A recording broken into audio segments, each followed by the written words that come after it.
podcasting right now. I've been getting into podcasts. That's the podcast? This could be a podcast. Your podcasts. I've also listened to several podcasts. The portable podcast edition. I got you a podcast. Podcast? That's still a thing? Yeah. Always murder podcast. Cast too loud. I'm doing a podcast. It's called a podcast. Look, I have a podcast. Because I like podcasts. So it is a fairly influential podcast. Your podcast is a mess. Pretend podcasting isn't boring. I'm busy with my podcast anyways. Welcome to the Snobs podcast. Welcome, everybody, to your one-stop shop of comedy, entertainment, and movies. We love them, and we know you do, too, so join the Snob Nation and join us for the Scene Snobs podcast. We're here. I'm your host, Mick and Casey, joined always by my pilot, on my co-pilot on this magic carpet ride, the madman, Casey Plott. Welcome, welcome, welcome. What's going on, Case? Howdy, brother. How are you? Just living the dream here on another glorious Monday with all of our fantastic friends. And the best part about a show like this, you don't have to listen to it on a Monday when we're live. So we're happy you're listening, and we hope you're enjoying ourselves. And welcome for a fun-filled, action-packed, wild ride. Dude, I am so excited. We got a lot in store today, and we have a very special guest tonight we're going to bring on in just a couple of minutes. But we want to say to you, please follow us all over social media at The Scene Snobs. And we also have a Patreon. And if you are up for it, you can follow us for free there. We have paid tiers, and all goes back into supporting build out this channel the best we can make it. And we truly appreciate that. I'm speaking fast today because I watched a Road Dogg video earlier. It's got to be. Remember his intro? I just did it sort of similar. Like, welcome, everybody. Like, he was so good at that. Oh, ladies and gentlemen, boys and girls, children of all ages, welcome. I love it. I love it. I love that. And we got the energy tonight. We're very special. We got the badass Billy Gunn here with us. Woo! I wish. We have the badass Paul Dunn with us. Boom. And we're going to bring him that on. Works perfectly. In 47 minutes. No. He's here for the last 10 minutes. That's it. Mr. Tom Baker is here. I want to say hey to everybody. How are What's you? Yes, not a lot of viewers, but tell your friends. We'd appreciate it. We need a lot of viewers, so word of mouth helps. We love people, and more people here get to hear us be ridiculous, which is just more fun for everyone. And your name's Tom Baker, and I'm a Doctor fan, so that works. Amen to that. I have my doctor who's somewhere, not quite in frame, but he's there. That's true. I got TARDIS. I keep him with me always. Hey everyone, how are you? Erica, thank you for joining in tonight. Hi. Now, Case, I say we get this slasherific episode off to a bang and bring in a very special guest whom we haven't talked to in a while. Well, that I talked to him on Friday when we were gaming, but we haven't talked to him on camera. Yeah, we chat with him often. He is one of our good friends, a fellow snob, and one of the champions of horror, Mr. Paul Dunn. That's right, and here he is. Hello, Paul. What's up, you guys? How are you? What's up, buddy? Doing good, man. Are you excited to talk some slashers? I am. I had a excited poo before here because I was nervous. It's been so long, so I got to talk to both of you in the same time. I was like, oh God, I should have taken Imodium, but I'm ready to go. Oh, you're all good, man. Don't take that Imodium. Just let it rip like somebody we know. Okay. Just shit your pants all the time. That's the way it's got to be. That's why this looks like a couch, but there is in fact a toilet I'm sitting on at all times, just to unleash my fury. What's a toilet but a chair with a hole? That's true. Amen, hallelujah. That's my pooping hole. I mean, honestly, I want the toilet that Tim the Toolman Taylor had. The one that was a recliner with he had like the fridge in it and had the built-in remote control. Back in the day when you would call your remote control a clicker. Yeah, that was great when I was in my 20s, like, and I drank a lot and like whatever just kind of came out easily. Now I'm in my 40s and like it's like kind of having to, cut the wires on a bomb. It's real tense. I just got to get it out. I don't know how to figure this out. I got to pay attention at all costs. Sometimes you have to call in the bomb squad and be like, is it blue or red? I don't know. It's especially hard to tell. I got those tablets in my tank, so it's always blue. Always. Nice. There you go. I love those little Mine cakes. turns green because it's chemistry and color. I am super excited. I'm glad you're here tonight, Paul, and I am very excited to talk horror because Snobtober is coming. It's already August. Yes. And you know us, we celebrate Snobtober in September and October. Yes, sir. I'm excited too. Our theme this year is going to be monsters old and new. Ooh. So we're gonna watch a lot of movies that like kind of cover monsters in different ways, especially similar ones, and we're gonna compare and contrast and have a good time with it. That sounds amazing. And yeah, damn right, Tom. Tell all your friends. The Quality Streaming Channel should have more viewers. I love that. Thank you so much. I appreciate you. And all right, so Paul, what have you been up to lately? What have you been watching, especially? And tell us your favorite slasher. Okay. Well, I've just been up to a lot of work recently. I switched companies again. They just scoop you up if they like you, and this one just seems amazing. Has Big Heart. Nice. Get them on advertising, but they are an amazing company. We haven't really seen a lot of movies in the last month and a half, sadly, mainly because the three of us that go together, and you guys understand what I'm talking about. His mother has been going through a lot of medical stuff. He's been out of town for about 2 months, so we just don't feel it doesn't feel the same when you have the three that always go. We just haven't been going, so we've been catching up at home. I think the last new one we saw was Spider-Man, which was phenomenal. Nice. So good. Favorite slasher, I'm going to give a shout out to you, Mick, because that was Behind the Mask, The Rise of Leslie Vernon. That's probably my all-time favorite one. So good. Very nice. Very nice. And that I told you that one? You told me about that. Yeah. Oh, I'm so glad I did then. I'm so glad that you watched that because it is such it's just a great movie. And Perfect. Let me ask you this, though, because it is your favorite. Do you think a sequel would have worked in that capacity? I'm kind of glad they didn't. They're doing one now. I'm glad they waited this long to do it. Because I think if they'd done it immediately after, I think it might have flopped because they would have been just too quick. So I think all these years and the original actor coming back to do it is going to make it that much better. Yeah, I agree. I think it would be interesting to have that twist where now Leslie Vernon is the old man passing on the baton. I agree. I think it'll work much better that way. Because not having the old man again, like that's important. It's such a pivotal part when just going back to the original slasher and the way he handed it off. So yes, that's great. And honestly, that's probably got one of my favorite scenes in it where he talks about having to do all the cardio. He's like, do you know how much I have to run in order to make it look like I'm just slowly walking behind them or just show up here in front of them? Oh, it's great. It's great. So good. It's funny you mentioned it because I was watching a movie that sort of reminds me of it. And I think the mostly the mask kind of reminds me of this other movie. It's called Arbor Day, Root of Evil. We're gonna have the director on next month, and we're gonna talk to him. But I got to watch the movie screener yesterday, and it brought me to a topic I thought would be interesting for us to talk about and kind of hint on. He asked me because it's making the rounds and they're touring with the movie right now, so they're going all over. They were just in Orlando. I think they're going to be in Virginia in September, and then New Jersey in September, same month and such at New Jersey HorrorCon. So he said, please don't ruin the end. We want it to be a surprise for as many people as possible. And I'm not going to. I'm not even going to do it in my review. But it got me thinking because I've seen the end. Right. And it's brutal. In a great horror way. It's good for the movie brutal. I don't mean like it's, Serbian film or you know what I mean? No, not that horror. Good golly. But it's great. I think it's good in the appetite of horror fans, but I do think people will see this ending and say to themselves, like, "Wow, that's disgusting." I don't know that I could handle this. So it leads me on to think, like, if you see something that might upset a lot of people in horror, do you think that it should come with like sort of a warning? And I wanted to put that out there to you guys and kind of discuss it before we get started with our main topics. Well, Paul, I'd be interested. What do you think?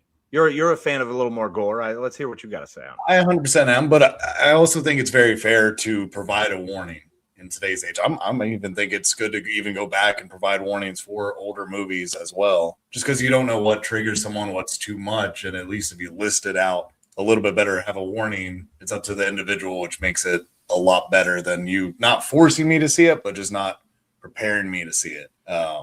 Unless it's expected. Like I don't know who did Arbor Day and I haven't seen his previous movie, so maybe it's to be expected. But if it's not, then I do think there should be a slight warning because we'll switch it up and say Jackass, right? We all know what's coming up. It's going to be a lot of brutal things. There's going to be at least 1 or 2 puke scenes and probably a lot of nudity. But we expect that, so you don't need to really put a warning after you made the first 2. But I do firmly believe I think it helps because people are sensitive to different things. I get that.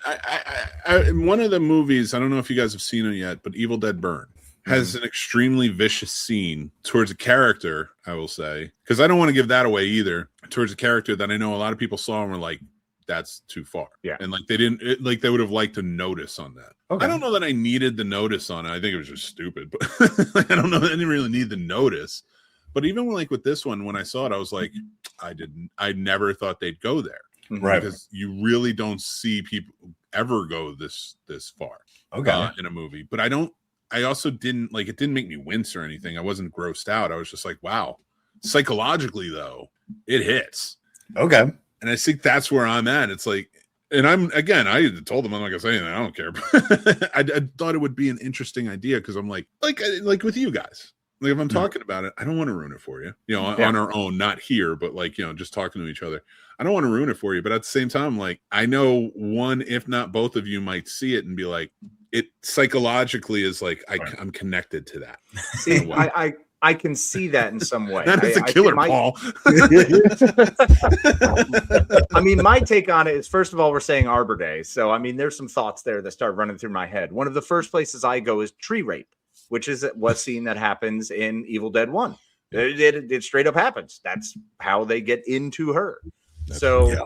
I can kind of see where the rating system no longer holds as true as it once did. The NC-17, the R is too broad. You know, there are warnings for you know, possible epileptic seizures with flashing lights. I think a similar warning would be warranted. I can see that being totally acceptable to just be like, hey, there's some brutal gore. There's some really vicious scenes in here. Just heads up. Or, hey, there's some triggering things that might, if you've gone through trauma and this might hit you, be aware that this is something that could happen. Just saying rated R sometimes isn't quite enough. Or if you're going to have that warning with it, be more explicit and describe what you're seeing in that rated R level. Like what level of rated R are we at? And maybe just accept that NC-17 is a fully acceptable rating. We're horror fans coming into some brutal stuff. I mean, some people love the Hellraiser movies. I love Hellraiser, not all of them, because sometimes they went too far. You know, women puking into a vat and then eating it because that's how they're then giving the information to the dude who's on the typewriter. That was a weird scene. I don't know what any of it means. Judgment was strange. Watch it at your own risk. But it's legit. I think that's a thing that we need to be aware of. I don't see a problem with it, and I think it would maybe be helpful, and potentially we'd get more viewers because people go, ooh, it's even getting more edgy and crazy and wild, you know, so they have to put this extra warning on it. So I don't know. I fall on the side of, I think a few extra warnings wouldn't hurt, just as a heads up. Okay, I like that. I think like, I know for me, and I'm pretty sure for you guys as well, when we started spanning out in our lives with especially foreign horror, you see some stuff in foreign horror. They don't have that same ratings. So like I think we become desensitized to it, but I'll give it to Arbor Day. It really made me think about it though. So it did put something on screen where I'm like, you don't see this often. Usually it's dealt with more of maybe more decorum. And in this, it was sort of blunt, treated like every other kill. And you're like, okay, interesting. And I attribute that to like the dog and Evil Dead Rise. If you haven't seen it, it's not my problem, but but like that and other things. Yeah, I agree. Like I do think that maybe a fair warning, but I also think if you don't do it, you just got to own the consequences of it, of how people react. That's the other side. Yeah. If you're not willing to actually say, hey, this is going to be pretty extreme, and people walk out of the theater because they're like, well, I didn't want to watch this dog get murdered. Well, okay, fair enough. But I mean, I don't know. I believe in the free market. Everybody should be able to do whatever they want to do, and like it, don't like it. It doesn't matter. It might not just be for you. I believe in the free market, except corporations. Small business. Small business. The true free. Yeah. Tom's saying he loves ghost movies and that he's not much into slashers, although many great ones out there. And you're going to find out some tonight you might want to check out with our lists. Like Carnage, French slasher movie. Oh, you watched Carnage? You don't like slasher movies, but Carnage is right on your list, huh? I'm gonna have fun some ghost movies for you. I like that pick though. I appreciate it. Good one. And I need to tell Sturdy about that. Get that on the show. Oh, that'd be a good one, man. Well, gentlemen, we've had got some time to put together some lists. Yes, sir, we did. I'm super excited to hear what you guys have to offer. So how about Casey, take it away. All righty, my friends. Welcome to The top 5 countdown with low budget slashers. Bada bing. I like it. Hey. I'd throw a little jersey in there. All right. So why don't we go down the list? We're going to let our guest go first. I need to pull up my list anyway. So why don't we do that? Why don't we do guest first and then I love it. I'll jump in. Whatever. I don't care. Top 5. What's your number 5, Paul? Number 5 was going to be perfect until we said that it shouldn't have sequels or anything else, but I went with Terrifier. All right. Nice. Low budget. It was low budget. Well, ish. Terrifier is. I'll give you that. But that's it built on, but I'll allow it this time. No sequels next time. All right. Casey, you want to go or you want me to go? Absolutely. My number 5 is the 1981 classic Madman. Because if I didn't include it, I'd just be failing myself. Madman Mars. He's out there. Oh, God. It's a great one. Whole movie. Carl Fredericks, baby. Mine is a foreign film. Went a little wild with it. Tenebra from Italy. Nice. Okay. I like that movie, man. It's the blue in the Giallo territory. Okay. Argento's Giallos. So, all right. What's your number 4? My number 4 is going to be Bloody Summer Camp. Okay. Cool. I love it. Excellent choice. Shout out to /15, baby. I refrained from that, but okay. Casey, what's your number 4? My number 4 is a 1987 spandex synthwave magic piece of work. I don't know if I call it masterpiece, but it was a piece of work. It is Killer Workout. Oh, God. Listen, it's better than Killer Sofa. Hey, man, you talk about exploitation on a special level and you want to encapsulate everything perfect about the 80s. Killer Workout nails it. All right. That's fair. It's worth That's fair. one watch. I've watched it 3 times. I'll probably revisit again. I might watch that later. I might like those. I love those types of movies. My number 4 is from an early one, but after the Friday the 13th craze, and that is The Burning, starring a young Holly Hunter and Jason Alexander. Oh, The Burning is good. That is a good one. They have some really impressive scenes for low budget, and then some really terrible ones too. And the irony behind it is that it's a summer camp movie with a killer, and but their directors didn't burn me. Oh, hey! Hey, listen, I told you. I'll hurdle the grenades when I need to. I don't care. What are you going to do? Make less viewers for me? Go ahead. Oh my God. Thank you. Love it. My number 3 is going to be Haunted Ween from 1991. Nice. Okay. Okay. All right. I like it. Dig it. All righty. Number 3 for me is a fantastic flick that involves chainsaws, because you should always have chainsaws in a good slasher flick. Just saying. And that's Pieces. Yes. Good one. I love that movie. Love it. Love that movie. We have some. I like that we have some foreign on here. And what have you got for number 3, my friend? Number 3 for me is a little ditty from the 80s that I've always appreciated and loved, The Funhouse. Yeah. I've always enjoyed that lanky, tall bastard who kills a prostitute and then kids dressed like Frankenstein. Oh my goodness. No, what's your number 2? Strong. Beautiful. My number 2 I had tied because I couldn't figure out their budget. I'm assuming it's a higher budget, but I did the foreign version of Funny Games and Popcorn for number 2 because I couldn't find how much money actually was in there. So I was like, if it counts as Funny Games work. Okay. Absolutely. I like it. Funny Games, absolutely. I love. Is it okay? I'm going to pose the question. Is it a slasher film or is it a psychological film? I'd say it's more psychological, but they do a little stabby in there. Listen, I've seen that ending. Stabby. I've seen that ending, and there's some warnings that need to go up. Yeah, true. Especially the foreign one. Jeez. Oh, boy. Yeah, it gets wild. I had Sam watch both of them, and I started with the American one first. She was like, "Oh, okay." She saw the foreign. Nah.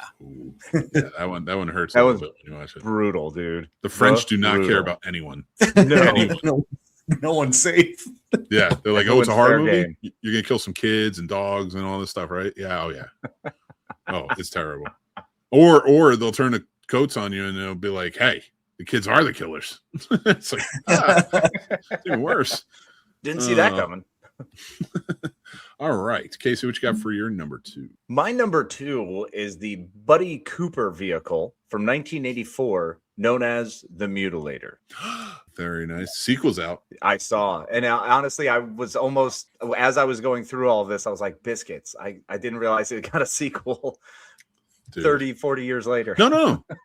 That is as low budget as it comes. Okay, yeah. That's a low budget. Dude, that opening, with its original title, Fall Break. Yes. Oh, God, it's so good. But I think Mutilator is one of those supremely underrated, but real horror fans, all of us, we know it. We've seen it at least once in passing somewhere, and it's a fun one. It's a good one, and I think it kept the genre moving forward in the time of let's make 1 million of these. So I enjoyed it. All right, I like that. Mick, what do you got for number 2? Number 2 is the Midnight Meat Train. Oh, classic. Yes. Oh, I know there's a supernatural element, but it is the slasher who commits in it, and yes. I like the story and how it plays out and kind of recycles after time. That's a good one, man. That's a really good one. Good cast too. I'm gonna have to rewatch that. Honestly, that one left me floored when I finished it. I was just like, oof, really? This is I mean, not that I was like disgusted or anything, because I was like, it's brutal, but it was the way it plays out. I didn't see it coming. Mm-hmm. So when it finally happens, I'm like, oh, this is interesting. I'm in. I dig this. Yeah, so it definitely one that I think people should check out for sure. Agreed. If you haven't seen Midnight Meat Train, you're hearing it here. You got to watch it. Got to watch it for sure. Got to watch it. All right. And what is the number 1? I think I know what it is. Number 1, no surprise, is Behind the Mask: The Rise of Leslie Vernon. Yep. All right. The great movie. We're checking out for sure. Yeah, I'm a little bummed that I didn't even think to put that on here, because I got so stuck in my 70s and 80s with my low budgets. I mean, trapped. I couldn't. There was no escape. I was just in a wash of them, because this to me is kind of that. When Mick brought this idea up that this is what we would have as our top 5, I definitely went through and was like, I don't see anything really low budget 90s and 2000s. So for me, my number 1 went back to one that I fell in love with that really drew me into horror, thanks to Joe Bob Briggs on Monster Vision many, many moons ago. That is the Slumber Party Massacre. The Driller Killer. The Driller Killer, man. I love that. And there is another horror movie. So people out there is another horror movie called The Driller Killer that's not part of the Slumber Party Massacre. But in the movie Slumber Party Massacre, they call him the Driller Killer. Sorry, I just wanted to put that out there just in case people go and see Driller Killer expecting Slumber Party Massacre. Yeah, and you will not get the same experience, I promise you. Not the same. No, Slumber Party Massacre, also female directed in 1982. Yep. So big leap forward. So I love what they put on screen here, because it is another one of those quintessential, they do the wrong thing, but not everyone does. They do have the final girl. They do it really steps up and does a better job, I think, and kind of establishes the final girl as the way we know her today. Mm-hmm. Well, obviously Jamie Lee Curtis has to get credit for number 1 in that, but this one definitely continued on that. Yeah, she did a lot. Mick, what's your number 1? My number 1 is actually Behind the Mask: The Rise of Leslie Vernon. Yeah. An eventual fall, because there been no sequel until now. It took 25 years, but we got there. No, it's a great movie. I love it. I think it handles slasher tropes really well in a tongue-in-cheek way that works, and I like the mockumentary that goes into the official "we're living a nightmare right now" type scenario. Yeah, so that's my number 5. Well, that's my number 1, and that's my 5, and I'm sticking to it. Yes. So good. I think we won. I feel like we won. We did. We all won. And you know who won? The people watching and listening, because now they have. I'm trying to think of how many crossover we had. There's like 14 movies. No, actually, honestly, the only crossover I think was Behind the Mask, I believe. Behind the Mask, the number 1. So you got 14 movies to watch, people. It's worth it. These are all solid flicks, and some foreigns in there that work. But guys, the reason we picked slashers tonight is, before we kind of get started, kind of give you on a little history lesson. Here on the Scene Snobs, we have a game show. We haven't played it in a long time. It was called Real Combat, and I'm going to in fact put it up so you know the spelling. Real Combat. It was called Real Combat, and basically meant that we were two people would come on and compete. They'd each bring a movie, and they would argue over 3 rounds why I should watch their movie. And we had a really good time doing it, but I never got to be the guy. So I thought it would be fun with Paul coming on the show, and Casey and I talked about it, where it'd be me versus Casey, and the guest is the judge. So we have each picked 2 movies. No, we each picked 1 movie, 2 in total. And we are going to argue over 3 rounds how this is going to work. First round, we're going to present our movie and why we chose it. Second round, Paul is going to ask us questions about our movie and why we think he should watch it. And the third round is closing statements, arguments to see who movie should get chosen, and then Paul will choose. Now, Paul, are you ready? Oh, I'm absolutely ready. I always appreciate the fact that you have a lot of headspace too. Right. Because when I make those things, it gives him room to work. It gives me, yeah, it works. Now my giant head's not being covered by an E. And really, this was a big thing for us, Paul, because we were like, Paul's coming on, we got to do something. We wanted to do something special, having you here and being like, look, it's horror, baby. You know what I'm saying? It's you are an absolute master of it. It's one of the things you are deeply well versed in, and we knew that you would be able to properly judge our movies tonight. I'm going to do something a little new here, and it's the honor system. But as you can see, I have a regular coin. That's George Washington. And on the back there, it's just, I don't know, it's like a flower or some shit. Oh, no, it's the birds. Remember when they did maybe it's a tree. I don't know. I have bad eyes. Is it like one of the state birds or state? I think it is. Everyone's different. Yeah. You know what? I'm just going to say it's something, but it's not George Washington's face. So that works. There we go. I'm going to flip it. You call it. What do you want? I want tails always. Tails. So birds, I think. My guy. Face side. Bird flowers. All right. Oh, Casey, what is your movie tonight? Well, gentlemen and ladies in the audience, I'd like to thank you all for joining us tonight as I begin to defend one of the classic 2001 movies, a movie that came at the heels of some major slasher and horror movie renaissance of the late 90s, one that really truly encapsulated where we were at in the 2000s, in that Y2K era, where the same year I happened to graduate high school. So it meant a lot to me. And it's always important that we focus on holidays. I don't think there are enough holidays in horror movies, and there should be more. So tonight, I will be taking the David Boreanaz's vehicle, Valentine, straight into your hearts. Ooh. And first of all, I just talked about an Arbor Day movie. Yeah. You don't think there's enough? No, man. We should have multiple Arbor Day movies. I want an Easter horror movie. I want, there should be more. There should be more. We should always be able to have more, especially when families come together for those mass events. I think we should see them all really tear each other apart physically. So, all right. I dig it. Yeah. So Valentine, did you see that one in theaters? I did not. Nope. Valentine is one that I saw when I went to the Blockbuster rental and actually picked it up from there for the first time ever, because it was David Boreanaz, whom I'm a huge Angel fan. It's Denise Richards, which Starship Troopers is one of my all-time favorite movies. So I was like, well, I have to support this movie. I had to give it a go. This movie was directed back in 2001 by Jamie Blanks. It is a slasher mystery teen horror, as they categorize it. Runtime of 96 minutes. And I'm a firm believer that if you can tell me, just like the Dead Kennedys, how you feel in about 30 minutes or 90 minutes or less, we're doing good.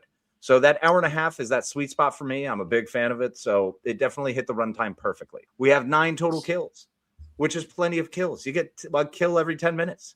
That's beautiful timing. You have some impressive kills. That's the other thing. You have a power tool murder. You have a hot tub murder. You have a drowning and electrocution murder. And that's all one kill. So I enjoy the body count. I really found the main villain to be absolutely brilliant. I was a big fan of this because he gets away, and that is important. That I think seeing a slasher who actually survives, gets away, and there was never another Valentine movie. If there was, I'm not aware of it, but there was never a sequel to this, which tells me that he lived happily ever after in his little killing heart. He got what he wanted, and he was like, I've got enough. So that worked out well. This one also had the cherub mask killer. I love a good mask. A good mask will send it all the way. And I love the cherub mask. I think it's great. It's something they reference early on. The killer takes it over, and it becomes part of his whole jilted lover story.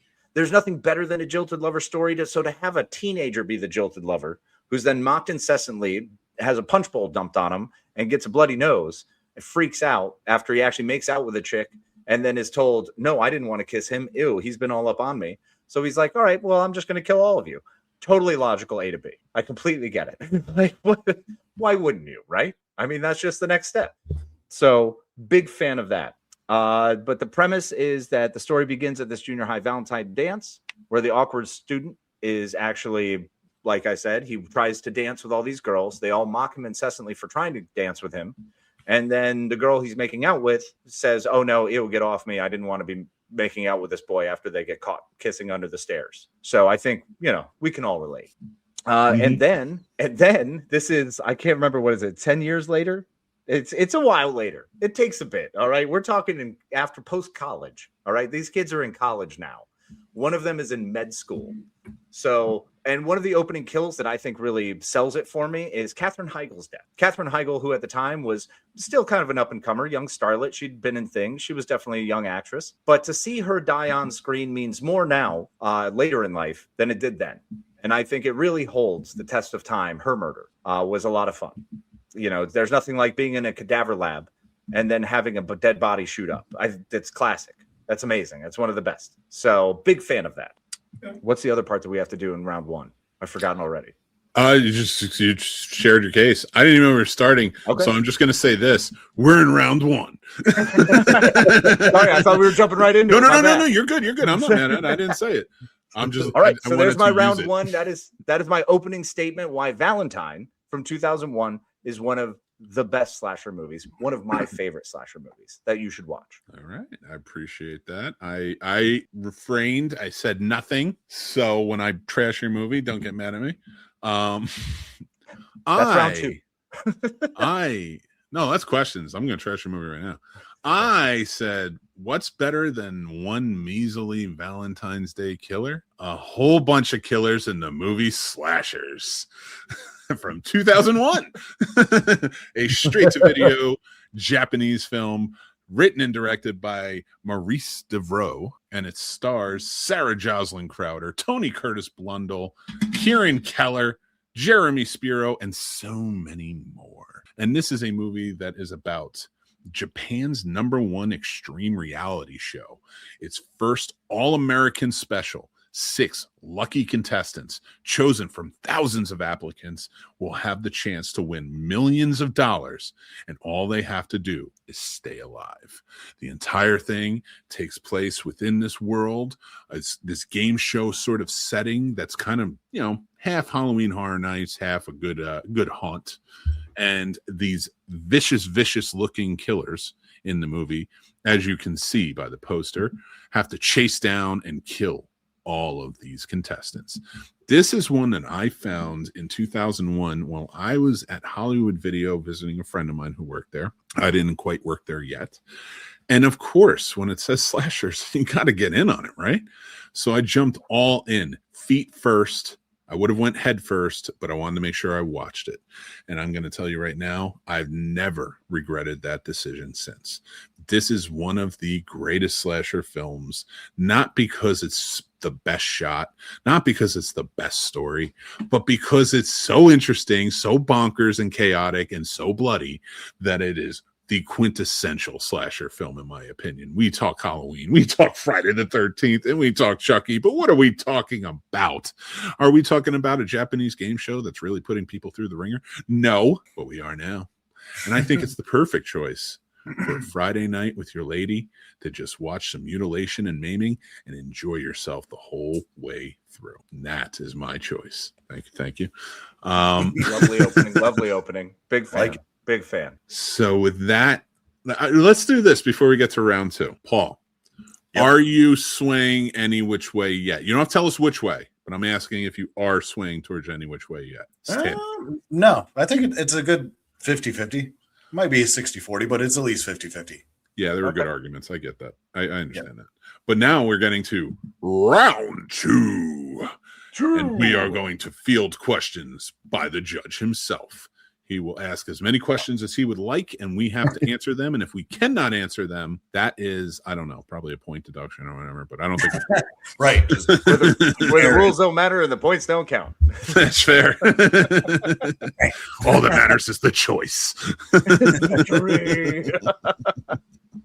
2 enter, 1 leaves, but that's a problem. This podcast is murdering people. Now that's a slasher I'd watch, though. Oh, yeah, that's fair. Listen, I wrote it. Somebody's got to fund it. I'll start with Madman for the first question. How much of your movie Valentine is like Cherry Falls? Because I love Cherry Falls. Okay, so there is a mystery element to not to the level of Cherry Falls. Okay. Because, and I actually bring that up because Mick will understand. There was a whole thing that we went on. He loved Cherry Falls so much, and we went into a whole thing for hours in one of our shows many moons ago about it. Heck yeah. It is similar in that there is the you have very quintessential aspects. You know, when I say that Valentine doesn't reinvent the wheel, it's not doing anything different. It is giving you the same story that you want for a slasher. If you want a nice warm blanket on a cool evening that's going to give you that extra layer of comfort, that's what you're going to get with Valentine. You have your standard killers. You have your standard, detective who's in everyone's business, who's probably way too aggressive for some reason. You have your females who are in there who definitely all do the wrong thing. It's the most glorious part about it is everyone's a little dumb. And that's okay. I don't need to be intelligent. I don't need to find any, scientists in this. I just want some good murder. And there's some great murder with that kind of toned down gore, which I appreciate. So it's nice. So that's the similarities to Cherry Falls. Okay. Why do you think your movie didn't go as mainstream as you're portraying the movie? Because it sounds good, but why do you think this one is very simple. This one, it came on the heels. It was at the end of the Scream phase. So Scream is 96, where 5 years after, where they have just hammered in, I Know What You Did Last Summer, Scream 2, Urban Legend, Halloween H2O, I Still Know What You Did Last Summer, Scream 3, and then Urban Legend's the final cut. So there were so many films being shoved down the throat at that time that I think it was because people were just kind of done, and it did not reinvent the wheel because it did not add anything except what I think is brilliant about it was the ending. I think the ending where the killer actually gets away with it and gets what they want is kind of screwed up and kind of enjoyably fun. So a little ridiculous. The bad guy wins and nobody really wants that. That's true. Yeah. Same. Yeah. I mean, Rise of Leslie Burnham, baby. Mick, now I got a question for you. I did enjoy the movie 31. This sounds like an original great version of 31. So would you do a comparison for me of 31 compared to this? One has Rob Zombie and the other one takes place in Japan. Which do you think gets crazier? Japan. 100%. Have you ever watched a Japanese game show that doesn't kill people? Now, this is at the time where the height of MXC is on. You're watching late night with your friends, and the Japanese are truly taking people out left and right. Their people had to be dead. They had to be dead. I don't want to hear anybody else saying this. Now, when it comes to this movie, how does it compare to 31? I like 31 as well. But whereas 31 is like the secret society and like they're, you got to get roped into it. This is straight up on TV. This is like the Condemned tried to steal this storyline and all those types of movies. They did it. They perfected it in this movie, in my opinion. Okay. I want a sequel. Are there any subtitles to it? No, it's all in English because they're American contestants. Ah, interesting. Okay. Why do you feel? Because I think the writer was a French guy. Okay. Why do you feel this didn't go as mainstream as it should have? There we go. Well, to answer that question, I have to bring you back into a little history lesson. Movies back then were very much, and I'm going to talk in the horror element here. Uh-huh. Like Casey said, you had the screamification of a lot of movies, and that was a big push here in America. So there wasn't a lot of room for mainstream horror that really like we see today or we saw even before that time, that really pushed the elements, took chances, and went in different ways. They were very much these slasher films we had coming out were all tropes. They were all the same. I will give credit, and I'll talk about it more in my closing argument when I attack this film.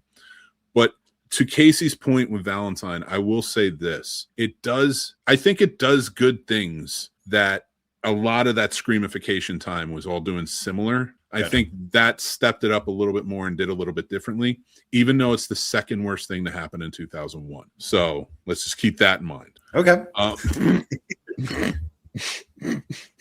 hit myself with that one. But you were there. Listen, I saw it in theaters too. But as a horror fan, I will say this. Why do I think that it didn't? I think it was a low budget indie film. And at that time, those, especially ones that could get brutal like this wasn't when Saw was coming out. After 9/11, and I realized, like, I just kind of invoked that, but after 9/11, things got darker, things got more twisted. We saw more gore porn and things like that. I would not classify this movie in with those, but I would say it ramped up a lot, and it really took it in a direction at the time we weren't seeing out in the open. But those types of films went to what I like to lovingly refer to as straight to video. And there are some gems of straight to video, like Behind the Mask, The Rise of Leslie Vernon. But to answer your question fully and to round it out, I will say I don't think it got that big because straight to video did not have a lot of respect behind it. Copy that. Right, yeah, Redbox wasn't a big thing yet. Stop with the Redbox. We're on video store days. Fuck the Redbox, man. Shit. I missed the video store. Half the movies I've seen, man. I still talk to that gentleman that introduced me to half the movies I saw. Like, it's awesome, man. I do love. I think Mick and I worked at video stores. Did you work at a video store, Paul? I did. See, so we're all video store kids. I want to own a video store. I want to start a video store, and if I ever win the lottery, I will. Okay. Yep. You should. If I win the lottery, I'll give you the money to do it too. So. Absolutely. I want to be that. I want to be. Look, man. When I retire and I'm living on the 401k, all I want to do is work in a video store. I don't care if we have to make one. I don't care how we do it, but that's what I'm going to do. Work in a video store my older life. Yes. But you need to go to thrift shops and buy everything, and then we have all the movies we need. You want the Odyssey? Well, check this one out. Apocalypse Now. Oh wow. Oh. But those were all the questions I had for you, gentlemen. Well, then you are lame, and I want to answer more. No, I'm just kidding. No, I'm kidding. Of course, I did call the judge a lame-o, and that's bad. That's probably not going to help your case. No, but you know what is? Round 3, where we can attack each other's movies. We are gentlemen, so we won't attack each other, but we will attack each other's movies, and we will close this out with our statements of why we push for our own movies. Now, shall I flip the coin again to see who goes first? No, I think because I started round 1, I think it should defer to you as round 2 or round 3 start. All right. Well, like I said, it's the second worst thing that happened in 2001 to America on Valentine's Day, nonetheless, which is always a problematic holiday, in my opinion, or commercialized. And as much as I like the Cherub Mask Killer, and of course, David Boreanaz, our favorite angel vampire from Buffy and Angel. And that's the reason I went to go see it in theaters, because I really love Buffy. I was a big fan. So I went to see this movie.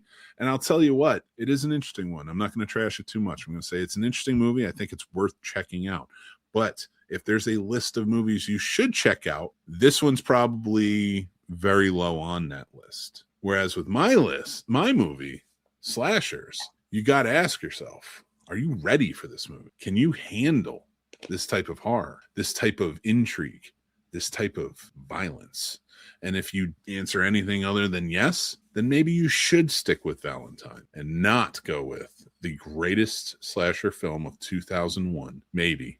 I'd have to look at the whole list. But it's hard for me to trash Valentine because I do like Valentine. I'm playing it up here, but I do want to admit I do like Valentine. I do love this movie more. And it does have personal nostalgic meaning to me because it was literally, I found it in a Hollywood video. My best friend worked there and we went home and we watched it. And it was just like, what is this bonkers movie that we're watching here? I could never expected this at the time. Now, I'm surprised they don't do it in real life. But this is I would say, when I say Renaissance, I'm using that term ironically. The reality TV renaissance of the it started in the early 2000s. Like, yes, reality TV existed before, but once we got past 9/11, again, another catalyst, I think it flipped the switch and changed everything. We saw a lot more reality TV that handled all different types of stuff, but it was always turmoil, in my opinion. Mm-hmm. So once we got to that, yeah, now I could see in today's world slashers actually existing. But at the time, it was something new, it was something different, and we hadn't gotten to that hump yet. Just like with Valentine, we hadn't gotten to that hump yet. So, like, this was really, in my opinion, just like Valentine, given respect to it, something different in the horror realm that I think is a lost art form nowadays. I think a lot more gets copied today than did then. Yes, I understand we talk about the screamification, but I will say Valentine was an enhancement on that. It's much better. I think it's on the level of maybe a Scream 2, definitely better than Scream 3, definitely better than the I Know What You Did Last Summer movies. Agree. And stuff like that. Not Faculty is still like, and Scream. Faculty still like, tough. You gotta go. You gotta go. Some of those are like. Look, the first Urban Legends I love, and I think it is up there. I will absolutely give respect where it's due. I like the second one too, but it's a film school. The second one's okay. Only because they're in a film school. That's it. That's the only reason. And let me tell you something. Film school's not like that. Oh. Well, the filming part, but not the murders. There's no slashers running around. Just slasher ideas. But yeah, that's my closing statement. I do think that Slashers is a one of a kind film that I don't really see copied too much in the way that it intrigues you. Well, I'd like to thank my honorable gentleman here for an excellent review for a fantastic movie. It sounds like definitely one that I would want to go watch. Slasher sounds very intriguing. It's unfortunate that something like Halloween Resurrection was able to water it down only a year later, really kind of killing that reality TV trope. It didn't give it a lot of time to get legs and to sprout. And that was unfortunate. I think that hurt slashers because so many of our movies that we love were based or pulled from other elements from other movies that grew slowly over maybe 1 or 2 decades. That is something that unfortunately hurt slashers. And that's why slashers fell into obscurity. It fell into a place where it unfortunately is dark corners. Now, I will say that one of the downsides of slashers overall, it doesn't hurt the quality of the movie. It hurts who you can watch this movie with. I think it's important that when we watch a movie, it's a shared experience. Sharing an experience with someone who maybe isn't big into gore or the extreme fear violence that happens in slashers might be a bit much. Whereas a movie like Valentine is a soft place where you can land like a shard of glass into the throat, which is one of the other great kills in that movie, which is another fantastic moment because Valentine is a movie that when something happens on screen, your significant other can thrust themselves in fear against you, and it's auto cuddle. Literally, you're watching auto cuddle. It is the purpose of a movie like Valentine to watch at Valentine's Day. And by the end, to have your lover look at you and wonder, are you actually the serial killer? Have I been brought into this world just so you could have me this way? And my friend, if the answer is yes, you're doing it right. That is why, to me, Valentine, yes, the screamification, it definitely rode that wave. It 1000% carried on from what was already happening. It did play up every single trope, but with some beautiful women who get murdered, minimal nudity. In fact, I don't think there's any nudity in this movie. So it did manage to stay pretty softcore. It does not actually go to a point where anyone's humping or any sort of weird things like that. The only weird part you have is a neighbor wearing underwear after he broke into the girl's house. So that's a whole thing. So if you really want to get off on something wild, it's fun. It's cheesy. It's lighthearted. And as great as slashers may be for you and your buddies to watch, if you want to watch something with a significant other and get the actual cuddle time you're looking for, Valentine is the path forward. And who doesn't love the fact that they actually make an angel reference for David Boreanaz in the movie. You got to call it out because it's perfect. So this movie to me is a fantastic way to see a lot of really, younger up and coming actresses who you'll recognize almost every single person in this movie. You'll see everyone you've seen. It'll be that warm, like, oh, wow, they were so young. We were all that young once. And it'll inspire some joy in your heart and bring you a little positivity. Slashers is wonderful for what it is. I think it absolutely should be watched. But Paul, your next watch should be Valentine. I'd like to use my rebuttal card. Please, one thing you said. On just one thing you said. It's a Valentine's Day movie, right? Yes. With no sex. Well, yeah, because, abstinence, baby. All right. Fair enough. All right. Before you make a decision, I was thinking about sharing the Rotten Tomatoes scores with this, both of them. Ooh, yes. Let's share scores. So for slashers, the tomato meter is 20%. Wow. But the popcorn meter is 53%. Okay. That's some love. Now, Valentine, the tomato meter is 11%. Yes. And the popcorn meter is 33%. Absolutely fair. I think I can understand because I'm willing to guarantee that most of those comments it's the same thing as all these other movies. Like I'm willing to almost bet that it's like very lukewarm, very milquetoast. It's a very average horror movie that does a lot of fun things well. Mm-hmm. Hey, listen, I do think personally it's a standout to me too. So with my rebuke, I will say that it is a standout compared to the other screamified slasher films at the time. But we've fought our fight. Now, Paul, it is on you to declare a winner. Absolutely. So I compiled a list based off weird Paul points, which are insane anyway. And these points, there's no out of 10 or anything. I just added up the points. So it was 6-5. So it was very close. You guys made both these movies sound amazing. Mick, I'm going to be watching your movie. I will be watching Slashers. And I have to give it to my colleague. Right. I think you should watch both movies. Yeah. But I also think watch Valentine with Sam. I think Sam would absolutely love Valentine. I think y'all would have a great time with that. But yes, I completely agree. Mick's movie, it really did something neat and different. And anytime there's something done differently, I also agree. That is something I would probably watch first. Wow, my first real combat and I won. Yeah, I was not expecting that. Man, it was gross. This is a makeup for losing the Jenny argument. Although I was starting from years behind. Oh, the Jenny argument was amazing. I tried. I didn't think I would get that one, but oh yeah, man, that was fun. We're going to be doing this real combat more often. But having some fun. I don't know if I'll win, but I know I'm going to try. I'm going to watch. I will be rewatching both though throughout this week. I'm not going to lie, but yeah. Oh, have you seen Slashers? I don't think I have not seen Slashers. I've seen Valentine's. All right. Yeah, fair. Yeah, and if you've already seen it, you already know that it is just exactly what it is. It doesn't try to reinvent the wheel. It just stays true to the course of what was coming out at that time. I can see why at the time it was so not reviled. It just wasn't loved because it didn't do much new and different. It just threw, women in to do dumb stuff and get killed and a weird crossdresser. Like it's a wild sort of strange thing that it did. And I don't know. I still love it. I have to say when I go back to all of them, it's probably up there with the Scream and everything else. I put it about number 5 in that Y2K genre. Very nice. I love it. All right, everybody. And that is Real Combat. Make sure to come back and check in. And whenever we have a guest, we're going to try and do this. I think we're going to have a fun time with it. But, gentlemen, it's Scene Snobs time. We're back to the podcast. I want to talk about some stuff. What are we doing lately? What's going on? How's everybody been? Let's finish this off right. Heck yeah. Let's talk sea shanties. No, sea shanties. Yeah. You missed that one.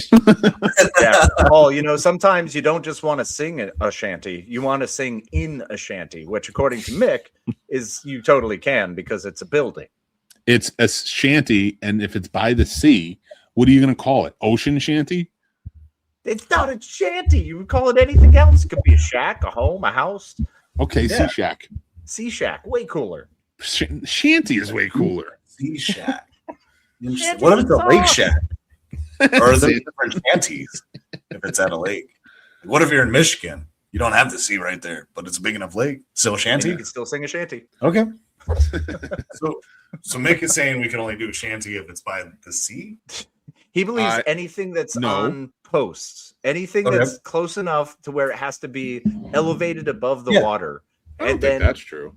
Generally, those things are battered and beat up, and they don't get a lot of love because of all the salt water. So it looks shanty-esque. Oh, here we go. A shanty is a small, poorly built wooden hut or shack, or a traditional working song sung by sailors. Both. So I was born in a shanty, is what we're. I don't want to be in a freaking shanty by the sea if it could crumble and fall at any moment from a mild wave. I don't want to either. But like, listen, some people do. Popeye lived in a shanty. I've seen that movie, and he sang. He did. Yes, that was a musical. They sang the whole time, sung in sea shanty style. They all lived in shanties in a small fishing port town. I think Popeye proves me right. I think it's amazing that you take too much information from Popeye. I take the exact right amount of information from Popeye. I am's what I am's. If there's any cartoon character who I could be like, I can identify with that guy. I know what I am. I am's what I am's. And take me or leave me. I'm just going to be that way because I don't know how to be anything different. Like that. Oh my gosh. So I go with Rick. Sorry, it shows though. I do. You know what? Let's finish off this way. We were talking about video stores. Yes. If you had a video store, if you could start your own video store, don't take money into account or anything. Starting with you, Paul. Okay. What would your video store look like? Describe it to us. Sell us on your video store and coming in. Ooh, so I would sell us by having active trailer posters when you walk in. So you walk in a hallway and it's showing active trailers of movies they probably haven't seen, like the two we just talked about tonight. So people are like, hey, what's that? What's that? So they already have questions of what's going on. They get out. First thing, it's going to be like almost diner style. So there's going to be someone standing there at the front. Any of those trailers grab your attention, and then we'll go from there. And if they're like, oh, I just want to look around. Okay, well, we have people over here, and you'll have employees in every section of that movie that are well-versed that can explain every single movie we have there, and we'll get them matched up just right. We just go from there, and we make them like a cue card book because I like the old paper books like we used to do at Pizza Hut for if you read enough books, you get a free thing. It'll be like that. And that way they can keep track of different movies and leave their own reviews for themselves. So the employees can match up the next movie they come to see. Oh, you really like this one? Then, hey, perfect. We can do this. Okay. That's how it's going to be. Nice. Nice. I like that. Casey, yeah. I want to hear your video store. My friends, prepare yourselves. Make ready for the entertainment that you crave. When you enter my video store, it will be done through a marquee much like the olden days, with the name of the video store blazoned on front. As you enter, you'll have someone, probably me, because I'm poor and don't want to pay other people. I'll be sitting at the main desk, and I'll just be up at the main desk. That's where I'm going to hang. There's going to be posters along the wall. As you see, I'm a fan of posters. I will have every poster that directs you towards what you want to see. The theater-esque hallways you walk down will actually be doorways with, are you ready for this? Beads. I want beads for every door entrance because I was never allowed to go back into the beaded section. So instead, everything is a beaded section that will clearly have marked whether it's dramas, whether it's horror, whatever it may be. When you enter your area, we'll have a couple cutouts because you got to have cutouts, baby. You got to have the big cutouts, the big life-size ones that, for Rambo in action and, the Notebook in romance. Because you got to have it. I got to have it. Ryan Gosling will be represented, I'm sure, in every single genre because there will be a version of him everywhere. It'll also be then once you are in that area, it's just going to be lines of all your favorite movies. Whatever movies you're looking for will be lines of them. If someone has a question, there will be a buzzer. Boop. They hit the little buzzer intercom and they get to talk to you right there. What a fun, easy way to interact. And also an iPad on the other side. So that way you can look up and actually get the information from the movie and maybe a trailer as well. So that way you're able to kind of get an idea of what you're looking for and what you're getting into. I think that's a safe, smart way using technology and also still have the human touch. On your exit out is where you'll also see that the back side of the counter I'm at is lined with all of our favorite foods, gummies, and chocolate and the most ridiculous stuff you could possibly imagine, all way overpriced because you want the movie theater experience. So I think that is one of the best ways to really draw people in, hit them on the way out, because now, hey, maybe I'm hungry. Maybe I want some popcorn. You know, this little microwave popcorn bag that I could probably get 10 of them for like $4. No, my friend, you can get one for $5. Welcome to Casey's Video Store. Capitalism rules. I love it. I love it. Now, Snobs Video. Ooh. You're going to walk in and it's going to transport you back to the 80s. Blockbuster, West Coast Video, Hollywood Video. No, sir. I'm talking about these mom and pop shop video stores. And when you walk in, will there be Formica wall paneling? Of course. Will there be posters lining the walls? Absolutely. Your favorites. And they're going to be in the right section too, because when you walk in the door, it's the first thing you see, the horror section. And then you're going to see to the side the action section. Then behind that's the sci-fi section. And if you walk in a little bit more, you're going to see your dramas. You're going to see your rom-coms. You're going to see everything all the way to the back where you see the new editions. That's right. You get these new releases out all the time, and they're going to be stocked up on. But when it comes to the classics, you got to come in, and I'm going to talk to you. I'm going to make sure you're getting the right movie that night, and it's going to be affordable. New releases, $4.99 for the Blu-rays, $2.99 for the DVDs, and $1.99 for VHS. That's right. If a VHS is available, we're going to have it in stock because we know some of you love tracking and we don't know why, but we respect it. And if you don't and you want to experience the 80s, we will have VCRs, DVD players, Blu-rays, all for rent. And we're going to have some TVs up. I love the old tube TVs, but really, we're going to have some smaller, nice flat screens. And they're going to be playing the movies we choose every day. And you're going to love it because it's the movies that take you back to when you felt special. And when you go and you rent old movies, I want to make sure you're watching the classics, all of them, even the cheesy ones. So that's dollar rentals during the day. Ooh. You come in during the day before 5 p.m., you get it for $1. After that, it's $2.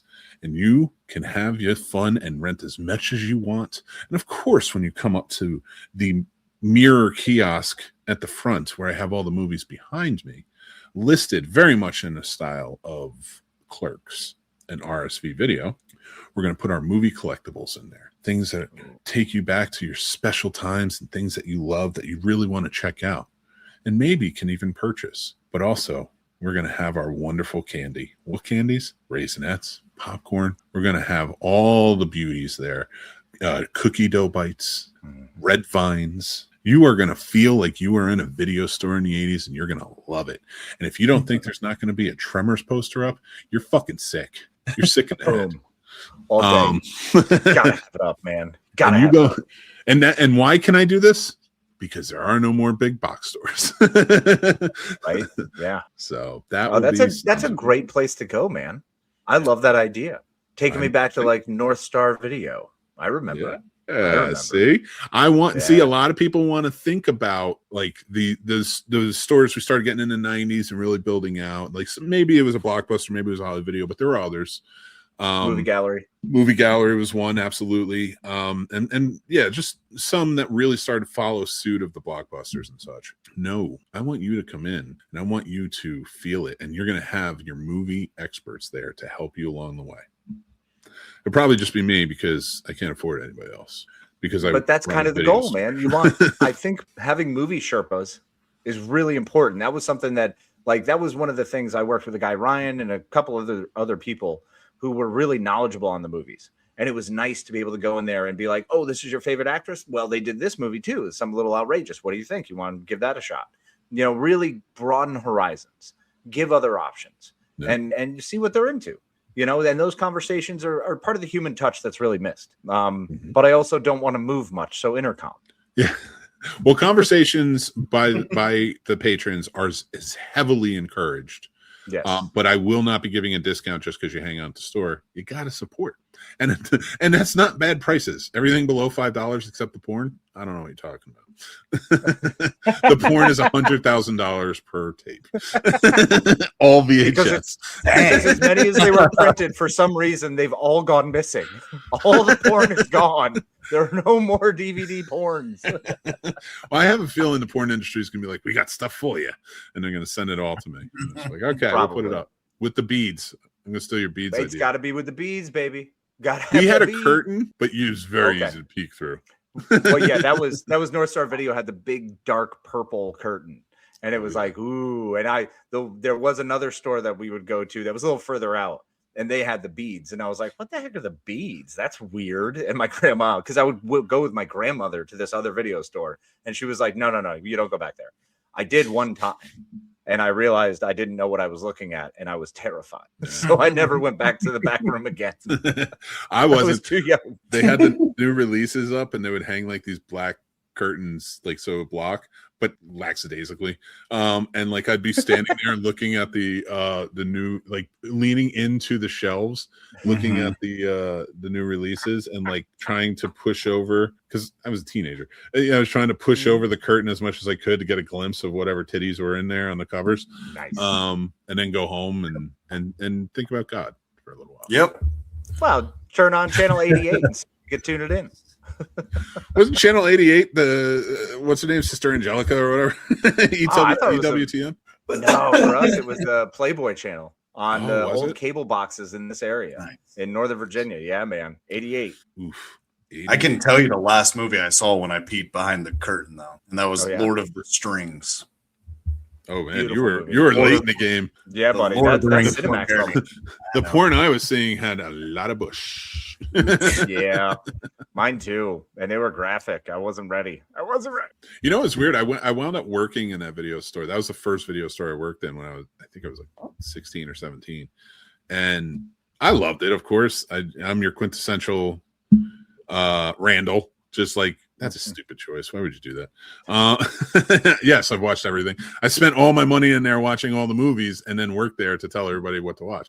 Same. That's Scene Snobs. I mean, get with it. But there's I will say, when I work there, there is a heavy when you work at a video store in your town, and that has an adult section, you definitely learn who all the closeted gay men are. Absolutely. And they gotta look you right in the eye and just be like, mm-hmm. And I don't care. Yep. But like, just come out, man. It's You're married to a woman. Like, she deserves to know. Or unless they're beards. Still wasn't okay back then. What, to hide? I mean, everyone was hiding stuff. Oh, it was okay as long as I was around. I'm fighting everybody. I don't care. Taking them all down. Yeah. You leave the LBGT community alone. Exactly. Well, nowadays, absolutely. It's much easier but I would say that was an era that needs to return. I think there was something about being able to go to the video store. It was a connection, kind of like with a bartender, because the bartender is going to talk to you about stuff. They're going to interact with you. How was your day? What's going on? What do you want to drink? Get to know their drinks. Maybe you want to try this. Here's something a little different. Here's something a little special. Treat yourself. And I think that was kind of the feeling in the video store too. Was, oh, you like this movie? Well, if you like psychological horrors, try this one. This one just came out. Give this a shot. There was that fun, or here's a classic that you may have not, let slip by, and you need to check this out. It was nice to be able to connect with people that way. And I had some hit and misses too. Those created good conversations as well, where people would be like, oh, this is not what I thought. And I was like, I understand. Try this if this is more your flavor, And it was always nice to have that and to have that conversation and to be able to get into people's psyche a little bit. So always a fan of that. Oh yeah. Just a fun time all around. And being able to talk to people about movies, that was the perfect place for it. Yes. Honestly, afforded you those opportunities. And to have those special nights where you knew your manager wasn't coming in, so you didn't have to play the same trailers and music videos all the time. And you could actually be like, I'm watching the movie I want to watch, and go in there and hang out with a couple buddies and just throw on a flick and just be hanging at the video store. Like there was something kind of refreshing about that. So, I think the idea of my video store requires a lounge as well. That in the you're gonna have to have a couch there and just chill out. Yeah. Just a place to be able to have the movies up, have maybe one or two going, one that's maybe a little more kid friendly, you know, but then also after hours, you know, when you reach that 9 p.m. there shouldn't be kids coming to the video store, so we're gonna put on, you know, a Jason Takes Manhattan or something. Yes. Very nice. I like it. Those are some solid video stores. I would visit all of them for sure. Yeah, man. I think absolutely. I've always kind of toyed with the idea of doing what you were talking about, kind of like almost like the way Dawson's Creek had in season 1 when they were working at the video store. I like that feeling. I like that having the back office, and then you have someone at the front, and then you have, you know, kind of the side room, and everything else is just on the floor. So I love your idea. Awesome. Yeah, well, those are some solid ones though, and I think everybody should. We need more. We need more video stores in the world. I think it's a good time to bring it back. I think it's a great community. It really energizes the community to come in, because I remember working Friday nights and Saturday nights and watching people come in to rent those movies before they got to go, before, you know, like just to get ready for that weekend and have some fun, and like they'd be talking to each other and like things like that. It was just always a lot of fun, and that's an element of it that I truly miss, and I hope we can get back one day. How would all of us handle late fees? Well, if you don't rewind, you're fucking dead. That's a huge one. You've got VHS, bro. You have to have all those little rewind machines. I'm gonna have that little rewind machine. It's gonna be the Corvette, the red Corvette they used to have that popped up and stuck in it. And my phone's gonna be lips.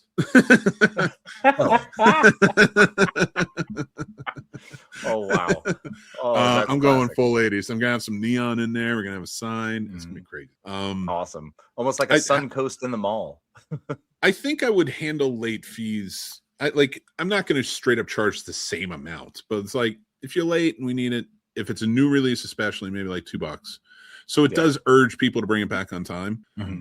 But like the older movies, maybe like $1, you know, because you got to make some money on that too if it's missing. Right. Of course. I've always believed in the $5 rule. Yeah. I think the moment you're late, make it hurt a little bit. If the price of the rental's $5, well, now another day, well, it's $5 more because you're just renting it for another day by not returning it. So yeah, but your place is a lot nicer than mine, so you have to have some upkeep. I'm going for that 80s vibe. I'm gonna do them dirty. I'm gonna text bomb you every hour it's late, so that you're harassed nonstop by a text saying return your movie, and you're gonna lose your mind, and it's only gonna happen one time. That would be funny if like you had to have them agree to texts if you do a late fee. Yes. But you could only text movie memes that drive your point home. It's a bunch of Rambos just like, you can't be late. You're gonna get it, Rock. Like just terrible ones too. Just awful stuff like Schwarzenegger trying to be, you know, get to the chopper. You're missing your late fees. Perfect. There you go. You got to get a whole bunch of there. It is. Wow. Don't go underground like Tremors. Get your ass in here. Yep. it's abrupt. Yes. It's just subtle and it hits you hard. Damn right. No subtlety. I told you, blunt force. You just got to go in. You don't want that. You want this. I think it's a great idea because I think, do we think that would those come back in a way that would be bigger than the community? Or are we drawing the community? Or do you think we could legitimately make our theaters or our movie rental places draws? Like people coming from far away. Mick, I think you've got a good one with the VHS. I think by doing VHS, you're pushing that sort of original format, that old school idea, and that would make it a destination. I think my main goal is to bring the community together with it, more so than maybe like the Mondo bucks of like out, you know, people coming from out of state or wherever, other cities or whatever. Not that I'd be against that in any way. I mean, money's money, right? But I think I loved that feel. I feel when Blockbuster took it to a bigger place, you lost a lot of that community. Yeah. And it became a little more jaded in its style. So I think with this smaller feel, I would rather really focus on the community and anybody who else comes in. Like if you got movie fans who are like, hey, I want to come down, and like to your point, to set up like a screen, you can hold certain movie nights where you're like, we're gonna do a film club, come on down, sit down, we have some chairs, we can hang out, bring a blanket, sit on the floor, play the movie, and we'll have some fun, and maybe pull down a thing and have a projector. Ooh, nice.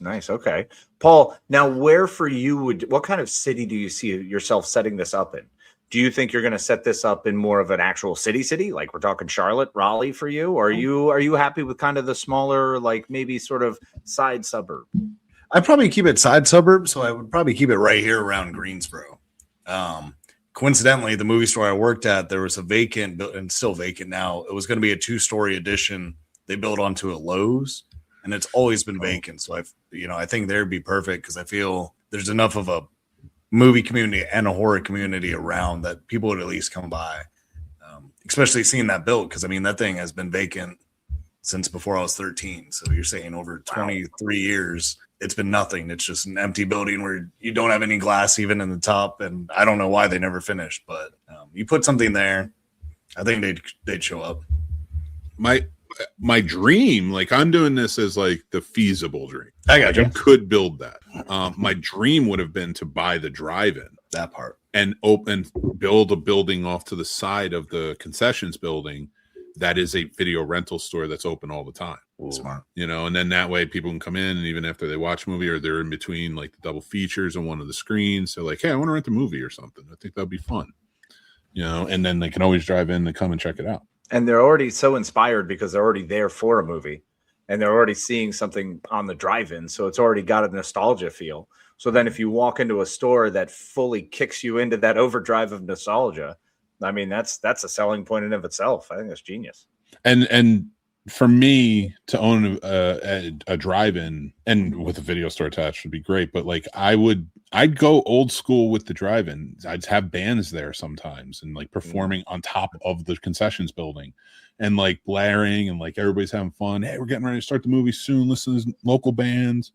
They're hanging out, having a good time. Go check out our video store, rent a movie there. You can return it, you can always come back and return it at any time. Like it's not just when they're showing movies at night. And then come back next Friday. We're showing blah blah blah, whatever. Or like have like the one here does a really good job with having characters walk around, like with Spider-Man and stuff like that. Nice. I remember it had Pennywise walking around while the movie was on. Yeah.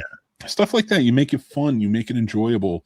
And that's those gimmicks. Those what I like to call them is the William Castle gimmicks of the day. The man who made like the Tingler and House on Haunted Hill, and he had all those things in the theater. That's those type of gimmicks I think make the community have more fun with this. Mm-hmm. Great. Not just this like come here, hang out. And I'm not attributing this to the drive-in here. I think they're great. But like a lot of businesses fold into we don't want to do gimmicks, just come and buy and then do your thing. It's like, no, I want you to walk away feeling the way I do about movies every night. Yeah. So like whatever I got to do to make you feel that way, I would love to push, and do that. So like my dream would be like a drive-in with a video store there and just surrounded by movies all the time and community. Yep. I think that's perfect. I'd also would want to, for your idea, you'd have to insist that everyone sing Sugar High, who's going to be playing up there. And then you have to have every copy of Empire Records, like every copy, because people will constantly be like, wow, that reminded me of Empire Records. I should go get that. That's that. You know what? Honestly. And it'd be cool to run little contests and stuff online. Like, okay, hey, we have a Facebook for the drive-in. We're going to pick a winner, one of our community members, and then you get to pick the movie we play on the big screen. Oh, that would be huge. And I know that I'd have to rent it and get the film and stuff like that, or if it's digital, however it works. But yeah, you get to pick that month's movie, and then they're going to want to come out and they're going to tell all their friends, hey, my movie got picked, come and check it out. Like everybody have a good time. Yep. And bring in local film clubs and stuff to kind of put together film fests and stuff like that. Like really incorporate people. Well, yeah. I mean, think of all the different people you could have. You could do a bunch of indie film fests. You could have, I don't know, trauma people show up and do a trauma weekend. You could have all kinds of fun stuff. I mean, you could do, as we've discussed very apropos, a slasher weekend. Hey guys, we're just showing slasher movies. And then next weekend, we're just showing kids animated movies. you know, because that's a good thing even during the day. Because what a great activity for kids to go out and do during the day when parents are like, it's summertime and I don't know what to do with these monsters who are just screaming and yelling and writing on my walls. Streaming's easy, but is it as fulfilling as Snobs video? Get down here. Exactly. Get out and go do something. Go experience it. You know, and that's the fun part too, is you could actually have it stocked. So that way when people enter the video store, it's like, hey kids, stay to this section. Like you want to stay up front. You don't want to run around to the walls. You don't want to run around to that backside. I think I would forego the adult films. Although, yeah, you'd have to. Yeah, a lot of those adult sites are blocked here in Virginia. Oh well, hey. So you never know, and you never know who's going to be like, you know what? I need some '70s Bush in my life, and it's like on VHS. But the adult section is only VHS. Like it has to be so particular. That is the only way it goes. And I'm finding everything. What do you have on VHS? 14 copies of Deep Throat and only 2 of them work. Good luck. Oh my god. Figure it out, and that's what you're stuck with. Why do these movies all stop at 9 minutes and 32 seconds? Like this is bullshit. You know what though? I won't charge for Be Kind Rewind. I will write Be Kind Rewind, but I will not charge for it if they don't rewind. They have to sit there and rewind it themselves in my little Corvette. Okay. They're gonna enjoy that. They're gonna not rewind, just do it. Be like, but another thing to incorporate them. Yeah. You know? True. Although there's a line of like 5 or 6 people like, but they still wait because it's fun. Because when you got that little click at the end when you know you rewound it, it felt good. But I love that you only have one little red Corvette. Just one. We have one, and if it stops working, you better figure it out. And think about the people with the adult video standing in line, just so uncomfortable. Like, I should have just rewound, man. I don't know why I just didn't press the button. But then you can pay. Be like, I can't wait. Can you do it? Yeah, for $1. Yeah, because then you're making me do the work. Yep. So that's fair. You pay me for the work. There you go. Which is what it was. Meanwhile, you leave them set up on the side next to the red Corvette. So as people are coming, you'll be like, yeah, old Reverend Johnson left Debbie Does Dallas here. So unfortunately, I have to, No. You come down to Snobs video. We are not outing you. Anonymity. You just said it. Like, no, like when I said, like when the closet gay guys would come in, I wasn't going to out them. I never told anybody. Yeah. This is like the first time I've ever said it. So, so protection. My thing is, I just want you to be you. Yeah. So just be like, you're all cool with me here at Snobs video. Comfortable place where you can be yourself. And it's nice because I'm not outing anybody. You can rent what you want. Get crazy. And with having a movie theater like that, with the drive-in, you also already have a built-in concessions area. So you don't even have to worry about food upkeep in your video store. Go next door, go grab some food, go watch, because they're going to be there to watch the movie. And if they come in anyway, we'll have concessions available. Let's go next door. No problem. It's awesome. I love it. These are great ideas, guys. I love how much fun we could have with these. Where's our millions of dollars to do what we want? I can tell you has millions of dollars. I need to win the lottery so I can live this dream. Yes. Would anybody come, though? That's the question. Sound off if you're watching or listening. I want to know, would you come to the video store? This is the drive-in / video store. What's your request, Paul? My request is, can you pay the whatever the legality is of showing it, but can you do Super Bowl at a drive-in? Because I've begged our local drive-in to do that for 12 years. I'm like, how cool would that be to be in a giant group? It depends on how much it is, because bars charge a lot. No, not bars. Cable charges restaurants. A lot. Yeah, cable charges a lot. So the way they charge, it depends on how you're being charged. Because if it's by box, sometimes they'll charge by box, and it's an obscene amount because you're in a venue. You have to list yourself as a venue, obviously, when you get signed up. You can't be like, oh yeah, it's my house, and they show up and they're like, this is not a house, clearly. But it's also by occupancy. Gotcha. So they will charge by occupancy. So unfortunately, in a drive-in, they always assume it's max occupancy. So, it could be like 600 people. So you're getting charged, $300 per box. And then they break it down with an additional, $50 per person for max occupancy. And it winds up in just obscene amounts. So MMA fights do it. Like, there are ways around it. There are definitely things you can do. And they've gotten better as far as like having a flat fee, like maybe $600 or something like that, or $1,000. I guess it really just it depends, and I would be interested to follow up and see. Yeah, And I'll add to that at Snobs Drive-In and Video, we are very much against the corporate structure. So fuck the NFL. We're just going to have a bunch. We're going to hire 2 football teams to play. Hey, that'd be fun. Actually, come watch football movies all night, and we'll play football and right outside. We'll have some fun. Oh, that would be great. Actually, I've got one. If you come to mine, we're just going to play football movies, and then you can listen to on the radio if you want to. We'll have a radio room, so you can go listen to it if you want to listen to the game. Sure. Like I would actually probably prefer to go listen to the World Series. I've gotten into listening to baseball again, and I love it. Yeah. So that's definitely the direction I would go. That's the one sport that transfers well to radio, in my opinion. Like I've listened to football and hockey and everything, but like really baseball, there's nothing like it. You still get the crack of the back in the background and everything. Mm-hmm. Don't let me win that contest you're talking about, Mick, because I'm going to be like, you're playing bum fights on that screen tonight. No, movies, dude. That's a movie. It's a movie, and it's VHS. It's a movie. No, not anything could be on VHS. There's a lot of self-made porn on VHS. What I'm saying is, not by me, unfortunately. My pale white ass, you don't want to see that. No, there's going to be limitations. It has to be available, not in the adult section at the video store. Nice. Actually, I have to send away for it. So, like, who's going to send me bum fights? I got a copy. Like, what do you mean? I'll bring it in. I got a copy. The bum fights. It's the 2-part is going to be bum fights and faces of death. Awesome. Enjoy. Here we go. Paul ruins it. We want movie lovers here to watch bum fights. It's just gonna be that night. Everybody takes off. They're not coming. They're not coming. No, they don't want to be involved in that. Or you're gonna have a shockingly large crowd, and you're gonna learn a lot about a lot of people. 100%. Or how many people are going to be angry you show up and they're like, how come there aren't bums fighting? Like, I didn't want to watch a video of it. I want to see this in person. What's going on? It's like a shanty octagon. Oh man. Let's see shanty octagon. SummerSlam would 100% be midget wrestling. Yes. Like, you guys are going the wrong way with this. I want to appreciate movies. I'm appreciating movies, and I'm keeping my business afloat. No. Let's have movie marathons. Oh, this was a fun conversation. I had a good time with this one. I really did. It's very fun. Good choices and all around too. The top 5, Real Combat, especially Paul. You had a great choice with Real Combat.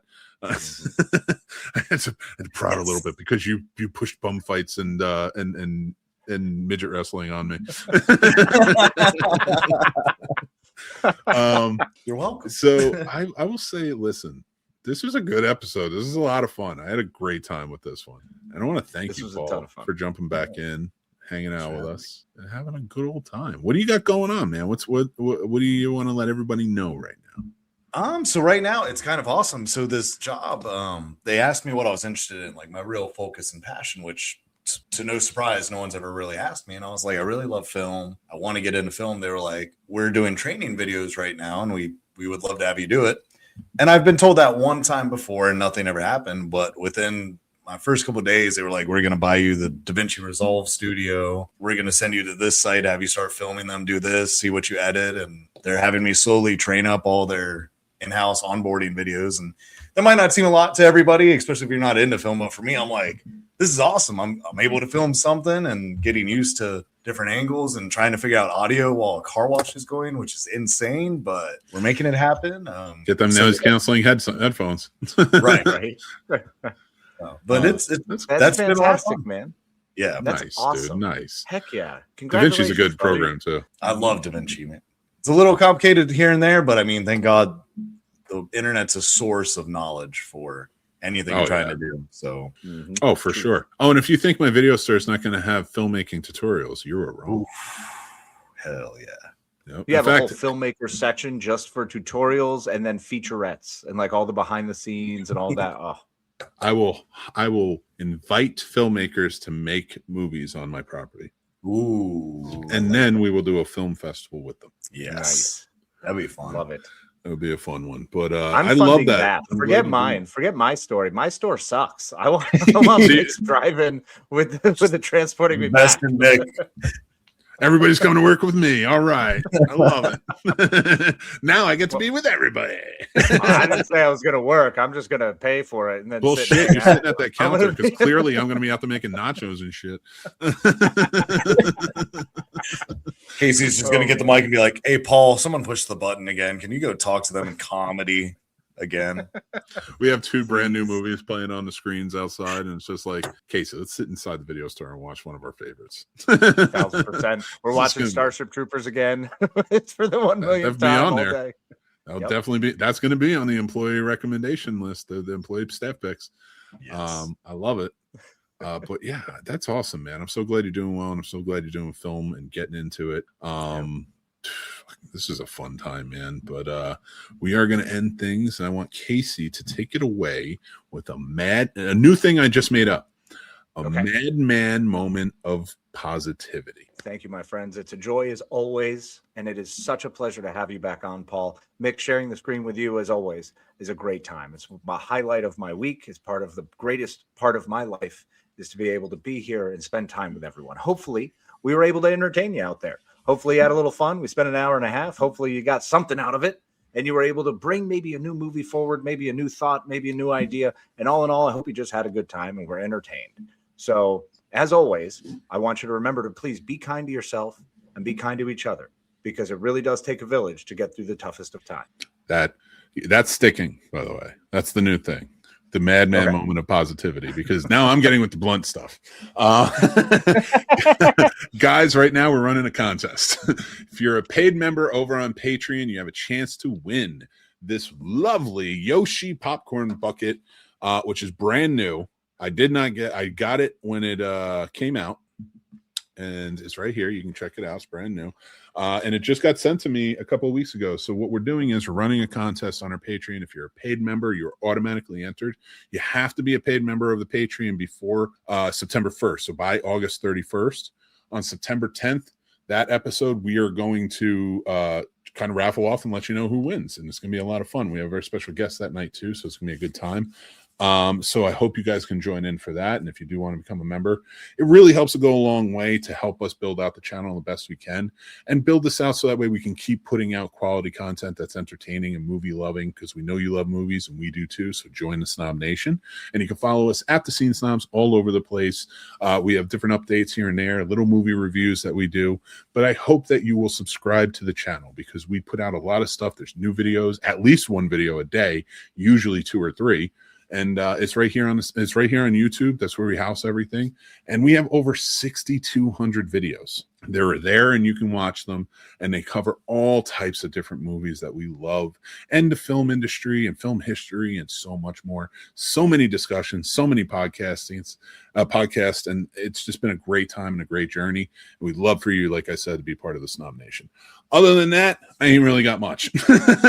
I just want to say thank you to everybody who watched and listened. Grandizer, I did see you. I'm sorry we didn't get to your comments, but we love when you stop by. Tom Baker, Erica, thank you, everybody who stopped by and hung out with us. And if you didn't talk, please leave some comments. Let us know what you think about it. And please rate and review us on the podcast if you're listening, and give us a like, of course, on YouTube if you're watching.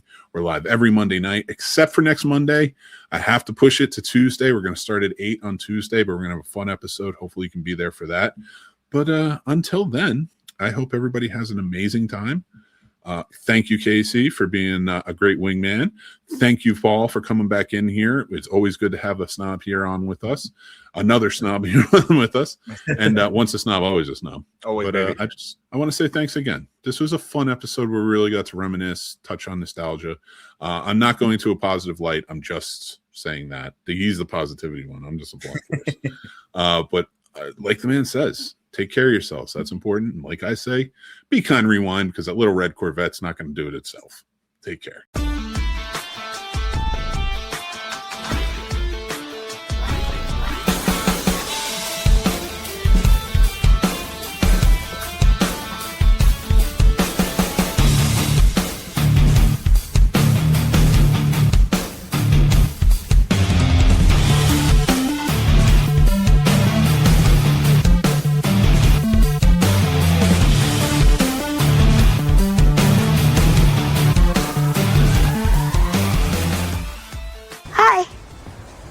wrapping up my podcast.